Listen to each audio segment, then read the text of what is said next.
Hello, my name is Francis and I own Good Team, which is a HubSpot certified partner agency. And all we do is help people HubSpot.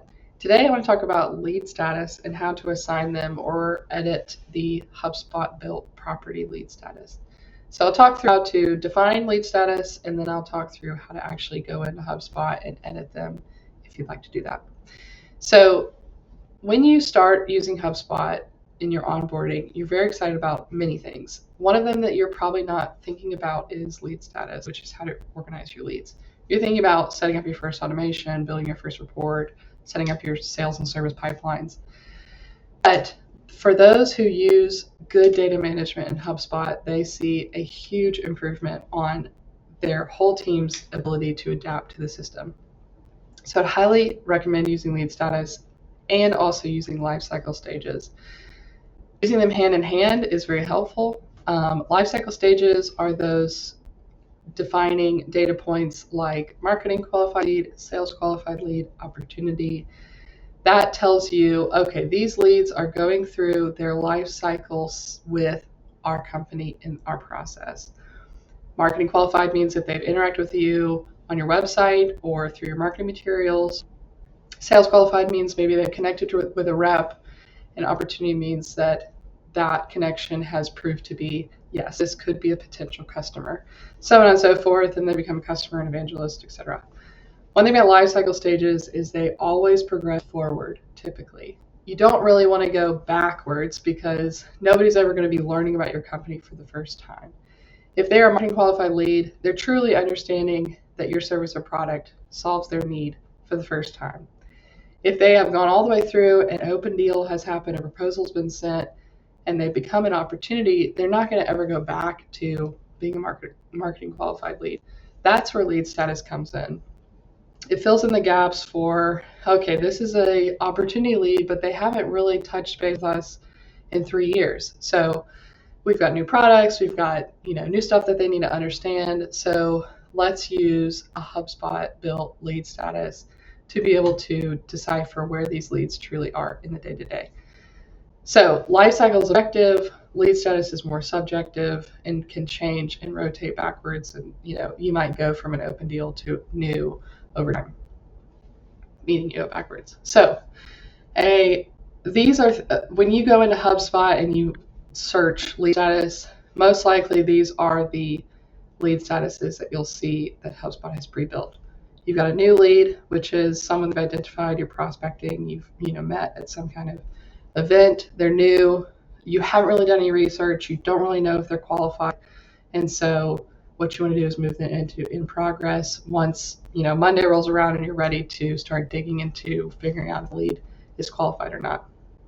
Once they're in progress, you're doing your research, you're understanding this lead, you're trying to strategize how you're going to reach out to them. Once you've done that, then you're going to move them to attempted to contact. That means that you sent them an email, you give them a phone call, maybe you've established that there is an opportunity, and whatever prospecting or sales outreach you do, that's when they're attempted to contact. Once you have contacted them and they've reciprocated the communication and they move into connected, you've connected with the lead, you're working to qualified to see if they really would benefit from your product or service. Once they've been qualified, then you're going to move them to open deal. Maybe you'll create a deal or do whatever the next step in your process is to legitimize that lead. So at that point, you can add some more. Maybe it's closed or questions, or you need to go into the proposal stage or whatever, however long your sales process is. But there are some leads who do drop off, and so the last 3 are unqualified, meaning the lead we never were able to establish that connection and they were unqualified. Bad timing, maybe you did connect and you were able to decipher that right now is not a great time for them, or just a bad lead. It was a spam lead, or maybe missed the connection initially and you shouldn't have, they weren't really interested in your product. So those are the HubSpot built lead statuses. So let's go into HubSpot and I'll show you how to edit them if you'd like. All right, so once you're in HubSpot, you're going to click on the settings wheel and you're going to go over to properties under data management. And we're going to search lead status. This is a contact property, so when you're selecting the object, just make sure you've got the contact object selected. I'm going to click Edit Property. These are pre-built, so you're not going to be able to edit these. So we're just going to go ahead and go over to Field Type. All right, so these are the edited lead statuses for Good Team specifically. So when I'm prospecting for a deal, I got open, that would be new in the case that I just showed you. Haven't really done the research. In progress means that I'm researching, I'm qualifying. Open deal honestly should be down here past connected, same with unqualified. So once I've done my research, now I'm going to reach out to them. I actually have 3 different technically attempted to contact versions. So attempted to contact, follow-up 1, follow-up 2. That's just, I spend a couple weeks reaching out to these leads. And if I connect with them, then I'll update that I've connected. If I've got an open deal, then that's like me physically creating a deal. I'll update them to open deal. And then I've got unqualified, bad timing, and ghosted. So if you want to add, you can click add option here, and we'll just say new. And then make sure to hit save over here. The internal name, this is just a populated if you're going to be using code. That's what the internal name is for. And then under rules, make sure that these are available in forms and pop-ups.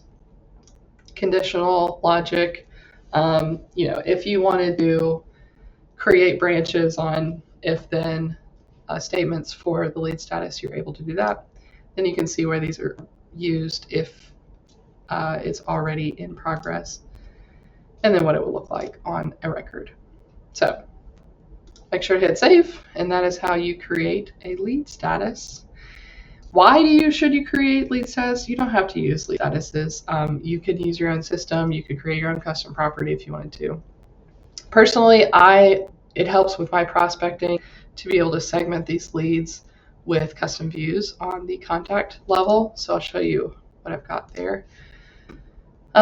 These last few columns here, or rows here, I've got prospects connected with, follow-up 1, 2, and 3.